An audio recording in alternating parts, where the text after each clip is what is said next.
প্রিয় দর্শক, আসসালামু আলাইকুম। আজকে আপনাদেরকে দেখাবো আসলে ঘূর্ণিঝড় ঝুমুরের যে ভয়াবহতা, সেই ভয়াবহতার কিছু চিত্র আমাদের কাছে এসেছে ইতিমধ্যেই।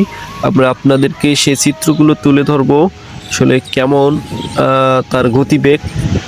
এই মুহূর্তে আপনাদেরকে দেখাচ্ছি বাউফল থানার যেই অত্যন্ত নিম্ন অঞ্চলগুলো রয়েছে সেখান থেকে এই মুহূর্তে আপনাদেরকে দেখানোই চেষ্টা করছি। আসলে বাতাসের যে গতিবেগ ঘন্টায় 1000 পার আওয়ার কিলোমিটারে চলছে এই মুহূর্তে বাতাসের গতিবেগ, সেই মুহূর্তে আপনাদেরকে দেখাচ্ছি আসলে কতটা ভয়াবহ পরিস্থিতি ধারণ করতে পারে। এখনও হয়তো পুরোপুরি ঝড়ের যে সম্ভাবনা সেটা এখনও আসে নাই। আসলে কতটা ভয়াবহ পরিস্থিতি হতে পারে সেটা আসলে কল্পনা করা যাচ্ছে না, ভাবা যাচ্ছে না।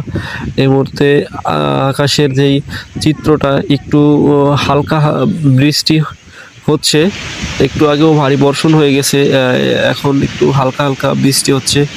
আকাশের যে পরিস্থিতি একটু দেখুন, যে আসলে আগে থেকে অনেকটা পরিষ্কার, আর বাতাসের যে বেগ সেটা এখনও রয়ে গেছে।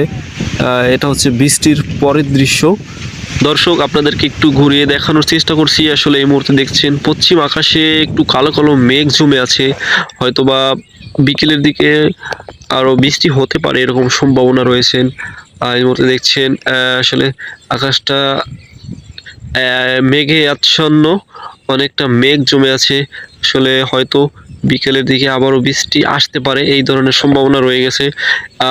এখন পর্যন্ত আসলে উপকূলীয় অঞ্চলগুলোর উপর দিয়ে আসলে যেই ঝড়ো হাওয়া বয়ে যাওয়ার সম্ভাবনা, সেখান থেকে আসলে 3 নম্বর নৌ হুঁশিয়ারি সংকেত ঘোষণা করা হয়েছে আবহাওয়া অধিদপ্তর পক্ষ থেকে।